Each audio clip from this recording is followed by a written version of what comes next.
Tempo di vacanze al mare. L'ondata di bel tempo che ha investito la regione Veneto ha visto nelle scorse ore l'apertura degli ombrelloni in tutto il litorale veneto che, come di consueto, ha visto i primi turisti già a partire dal mese di maggio.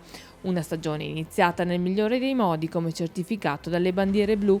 Le acque in Veneto godono infatti di ottima salute, 9 i vessilli che la Riviera può vantare, 7 nella costa veneziana, Lido di Venezia, San Michele al Tagliamento, Caorle, Eraclea, Jesolo, Cavallino Treporti e Chioggia. Altre 2 sono nel Polesine in provincia di Rovigo, Rosolina e Porto Tolle. Tante le aspettative per la Riviera Veneta dal momento che l'Alto Adriatico in Italia è stata la prima destinazione turistica balneare estiva nel 2022 con oltre 27 milioni di turisti.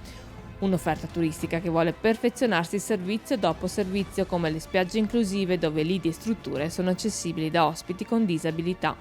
Non ultime le spiagge dedicate alle famiglie e quelle accessibili agli amici a quattro zampe. Un'accoglienza quindi inclusiva a 360 gradi, raggiungibile in auto con i mezzi pubblici o attraverso escursioni come gli itinerari disponibili nell'app Veneto Outdoor.